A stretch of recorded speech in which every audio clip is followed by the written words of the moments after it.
Andaikan aku bisa memberikan lebih banyak lagi. Seperti yang telah biasa dilakukan ketika salah satu sahabatnya meninggal dunia, maka Rasulullah mengantar jenazahnya sampai ke kuburan. Dan pada saat pulangnya disempatkannya singgah untuk menghibur dan menenangkan keluarga almarhum supaya tetap bersabar dan tawakal menerima musibah itu. Kemudian Rasulullah bertanya, tidakkah almarhum mengucapkan wasiat sebelum wafatnya? Istrinya almarhum menjawab, saya mendengar dia mengatakan sesuatu di antara dengkur nafasnya yang tersengal-sengal menjelang ajal.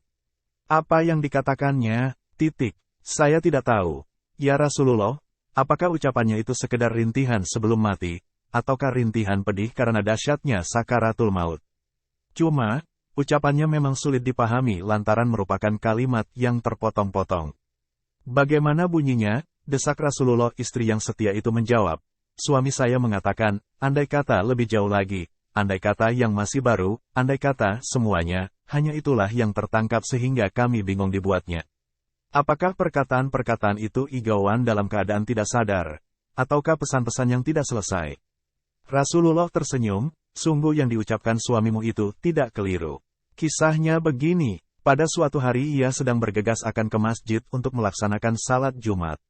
Di tengah jalan ia berjumpa dengan orang buta yang bertujuan sama. Si buta itu tersaruk-saruk karena tidak ada yang menuntun.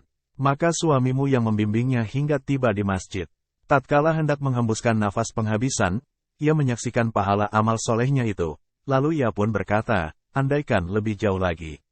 Maksudnya, andai kata jalan ke masjid itu lebih jauh lagi, pasti pahalanya lebih besar pula.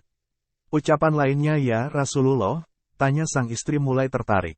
Nabi menjawab, adapun ucapannya yang kedua dikatakannya tatkala ia melihat hasil perbuatannya yang lain.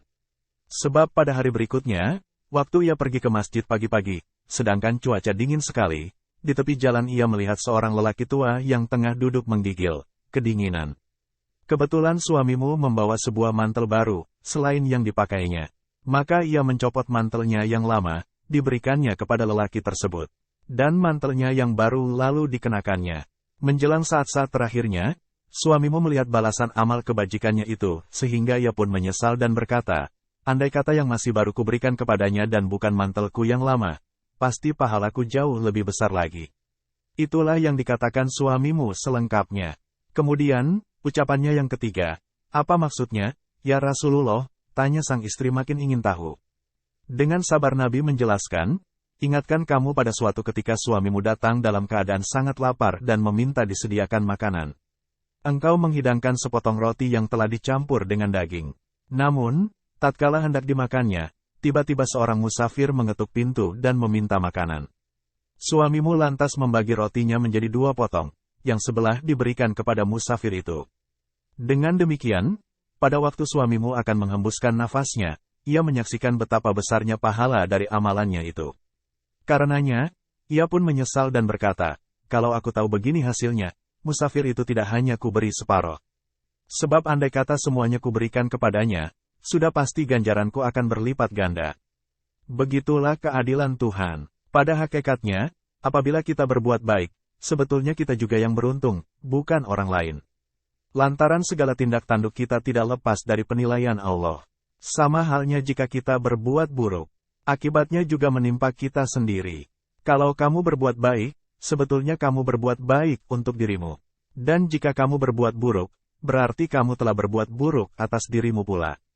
Al-Quran Surat Al-Isra, ayat 7.